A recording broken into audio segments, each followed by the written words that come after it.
मेरे प्यारे विद्यार्थियों, आज मैं आपके सामने भारतीय इतिहास की उस महत्वपूर्ण घटना का उल्लेख करने जा रहा हूँ जब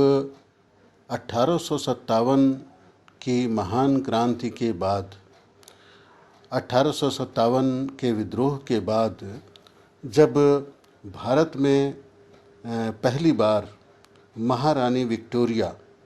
का घोषणा पत्र, जिसे क्वीन विक्टोरियाज़ प्रोक्लेमेशन 1 नवंबर 1858 कहा जाता है, यानी 1 नवंबर 1858 को इलाहाबाद के एक बड़े ही शानदार दरबार में उस समय लॉर्ड कैनिंग ने पढ़ा था। इस घोषणा पत्र को एक तरह से भारत का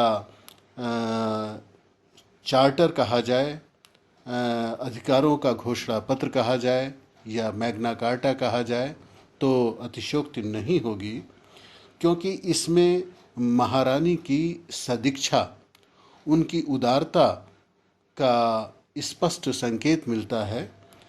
क्योंकि महारानी ने अपने घोषणा पत्र को तैयार करवाने से पहले, उसके पहले जो लॉर्ड डर्बी ने एक घोषणा पत्र तैयार किया था, उसकी आलोचना की थी और उसे निरस्त करके एक दोबारा उसके पुनर्लेखन की बात कही और उसमें उन्होंने इच्छा जाहिर की थी या ये आदेश दिया था महारानी विक्टोरिया ने कि लगे भारत की जनता को कि एक महारानी यानी एक महिला शासिका ने उतने बड़े खूनी जंग के बाद, उस 1857 के विद्रोह के बाद सरकार को अपने हाथों में लिया है और उसने भविष्य के जो वादे किए हैं उसमें अपनी सरकार के सिद्धांतों को स्पष्ट किया है। करोड़ों लोगों के जो भारतीय थे उनके सामने उसमें घोषणा पत्र में उनकी उदारता, उनकी करुणा, उनकी धार्मिक सद्भावना की महक आनी चाहिए, सुगंध आना चाहिए और भारत की जनता को ये लगे कि अब वो ब्रिटिश क्राउन के समक्ष एक विशेषाधिकार प्राप्त लोग हैं और वो सभ्यता की यात्रा में उनकी संपन्नता आगे से निहित है। मेरे बच्चों, 1857 के विद्रोह के बाद महारानी की इस घोषणा पत्र से भारत सरकार के अधिकार क्राउन के अधीन आ गए। एक नए ज़माने की शुरुआत हुई, नए युग का सूत्रपात हुआ और जैसा मैंने कहा है कि इसे आप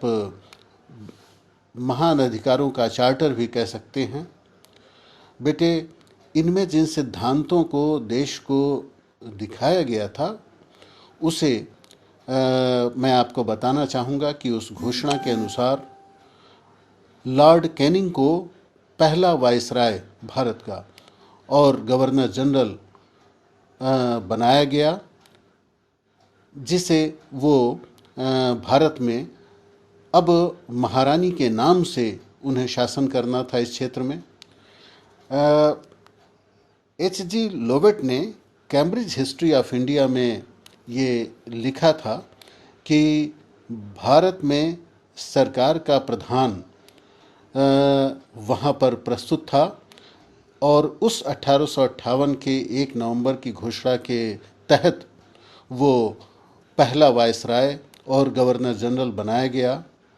और लॉर्ड कर्जन ने ब्रिटिश गवर्नमेंट ऑफ इंडिया में भी लिखा था कि जब गवर्नर जनरल ब्रिटिश क्राउन का प्रतिनिधित्व करता था तो वायसराय कहलाता था और जब वो भारत सरकार के वैधानिक मुखिया का भूमिका करता था तो उसे पुराने नाम से पुकारा जाता था। बेटे, लॉर्ड कैनिंग की पुनर्नियुक्ति को जो थी वो इस घोषणा पत्र में की गई थी और जो सैनिक और असैनिक क्षेत्र थे ईस्ट इंडिया कंपनी के, उन पे अधिकारों को स्वीकार किया गया था। इसमें जिस सिद्धांत और नीतियों के तहत घोषणा की गई थी उसको दो हिस्से में बांट के देखा जाना चाहिए। जिनका प्रभाव भारत के राजाओं पर पड़ा, जो देशी रियासतों के राजा थे,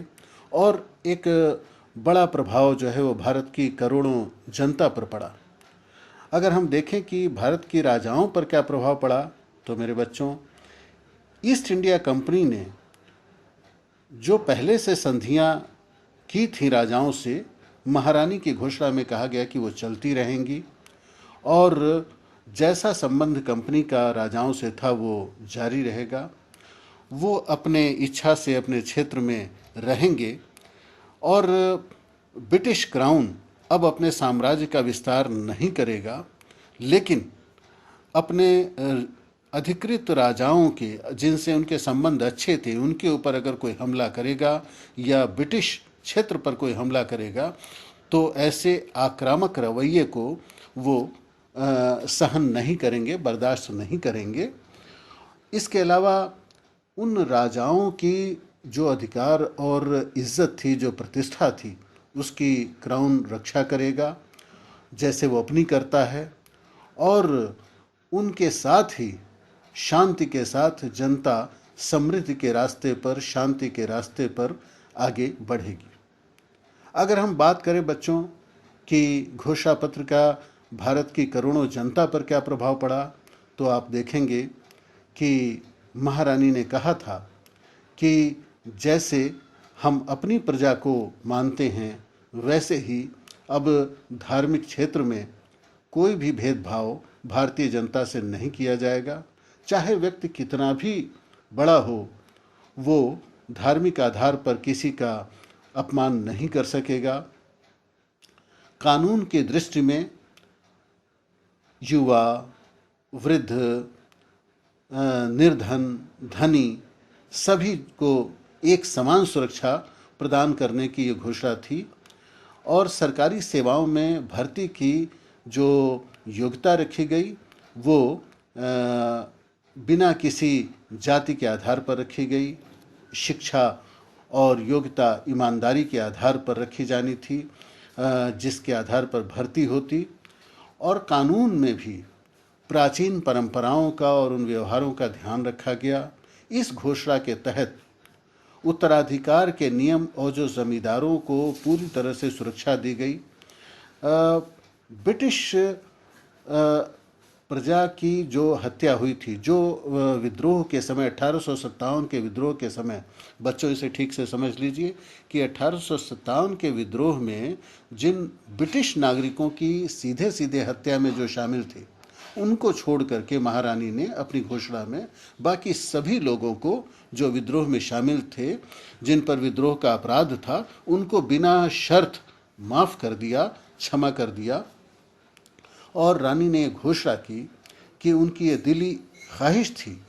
कि भारत में उद्योगों का विकास हो और लोक कल्याणकारी कार्य हों, और सरकार जो है वो लोक कल्याण के तरफ हो, और जो भारत की जनता को जो संतुष्टि मिलेगी वही हमारी सुरक्षा की गारंटी है। यानी ब्रिटिश ताज के सुरक्षा की गारंटी भारत के जनता का संतोष है, और भारत के जनता की कृतज्ञता ही हमारा पारितोषिक होगा। रैमजे म्योर ने the making of the British India में लिखा है कि ये जो सिद्धांत थे, ये पिछली पीढ़ी से चले आ रहे थे, और ये ईस्ट इंडिया कंपनी की नीति को ही इसमें दोहराया गया था। कोई नई बात नहीं थी। पिछली एक पीढ़ी से जो देखा गया था कि ब्रिटिश हमलावर थे, हिंसक थे, और अपने संधियों से विमुख हो जाते थे, वो आगे भी जारी रहा। और उन्होंने जो इस क्षेत्र में सुरक्षा का आश्वासन दिया, जो उन्होंने राज्यों को हड़पने की नीति, डॉक्ट्रिन ऑफ लैप्स को ख़त्म कर दिया, और गोद निषेध की प्रणाली को भी उन्होंने जो है वो ख़त्म कर दिया। यानी कि अब भारतीय राजा गोद ले सकते थे, उन्हें स्वीकार किया जाता। रॉलिंसन ने अपनी किताब the British achievement in India में लिखा है कि ब्रिटिश सरकार और हिंदुस्तान के राजाओं के बीच जो बिगड़े संबंध थे उनको इससे परिवर्तित हुआ। भारतीय राजा ये सुनकर बड़े खुश हुए कि अब उनकी प्रतिष्ठा और उनकी इज्जत बरकरार रहेगी,